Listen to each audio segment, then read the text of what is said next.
Hello, everybody. Today we're going to be learning about the skeleton and other iconography in art. So, skull symbolizes that life is temporary. In paintings, the skull often represents death or vanity. So, here's a couple of paintings throughout history. However, skeletons are more than just a representation of death or vanity. They can symbolize a celebration of life, change or transformation, or underlying an enduring truth. So we're going to look at some artists that use skulls or skeletons in their artwork. So this is Jose Guadalupe Posada. He was a Mexican political lithographer who used relief painting to produce popular illustrations. Posada's drawings made those who could not read understand what was happening in their country. Although the use of skulls and skeletons in art had been suppressed by foreign influences, it was still recognized among the poor in the celebrations of the Day of the Dead.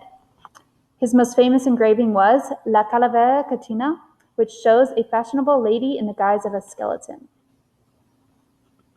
Right. So, the next artist we're going to look at is called Tuto Reyes.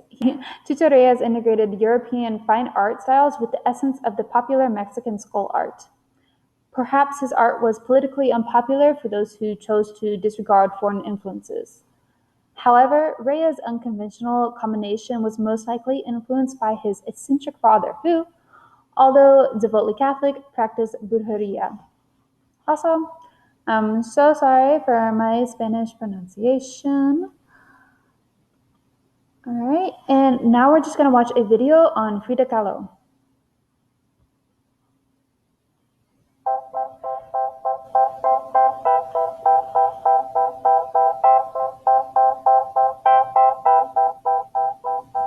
Frida Kahlo was a Mexican artist who became famous for her self-portraits that were strongly influenced by her Mexican culture. Frida was born near Mexico City on July 6, 1907, and grew up with her parents and 6 sisters. At age 6, Frida contracted a disease called polio, which damaged her right leg and meant she couldn't leave her bed for 9 months. So instead of playing with her sisters, she spent most of her time alone. Despite her childhood love of drawing, Frida Kahlo didn't always want to be an artist. She wanted to become a doctor. But in 1925, she was in a terrible bus accident that meant she was unable to walk for 3 months, and she began to paint from her hospital bed. Painting helped her pass the time and to express the pain that she was feeling. Frida wanted to know if she was talented enough to become a professional painter, so she approached artist Diego Rivera for an opinion on her work. The 2 artists eventually got married in 1929. They both continued to paint and became very successful artists. In 1931, Diego was asked to paint a mural in San Francisco, so Frida and Diego moved to America. They lived there for 3 years. Diego wanted to stay, but Frida was very homesick and unhappy, so they soon moved back to live in Mexico. Her unhappiness in her life in America can be seen in her paintings. Frida Kahlo is most famous for her many self-portraits. She used her art to express her emotions in various moments of her life and to reflect the lifelong pain she felt after her accident. She was very proud of her Mexican heritage, and this is also shown in her paintings, which feature bright colors, dramatic symbols, and traditional Mexican clothing. Frida Kahlo died in 1954 when she was 47 years old. She is remembered as a strong woman who used her art to overcome her circumstances and to accomplish great things despite her struggles, and she inspires artists to this day to express their emotions through their art.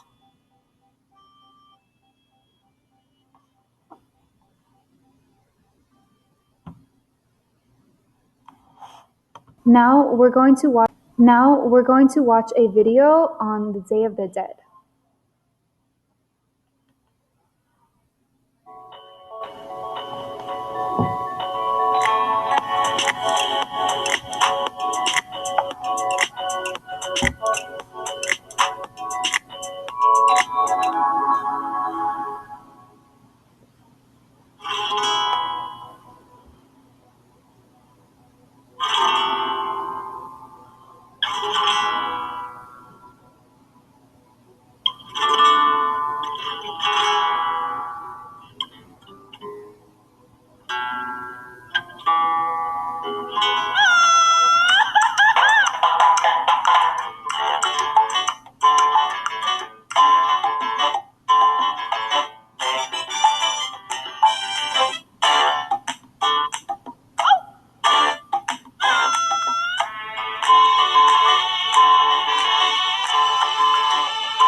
So for our last slide, we're going to talk about the ofrenda. Ofrendas are an essential part of the Day of the Dead celebrations. The word ofrenda means offering in Spanish. They are also called altars, but they are not for worship. Ofrendas are set up to remember and honor the memory of their ancestors. The ofrenda is set on a table covered with a fine tablecloth, preferably white. Then, cut tissue paper is set over the cloth. Several layers can be set on the ofrendas. Generally, on the top level, the image of the saints in the crucifix are set. For each deceased relative, a candle is set. Their light is thought to guide them on their way back. Flowers adorn the ofrenda. Flowers represent the fugacity of life. Pictures of the deceased are placed on the ofrenda as well as some of their favorite clothing, perhaps a hat or a shawl. Food is specially prepared for the souls. Their preferred dishes are cooked for them and placed on the altar. It is important to mention that they do not eat the food, they only enjoy the aroma. All right, and that is the playpostit.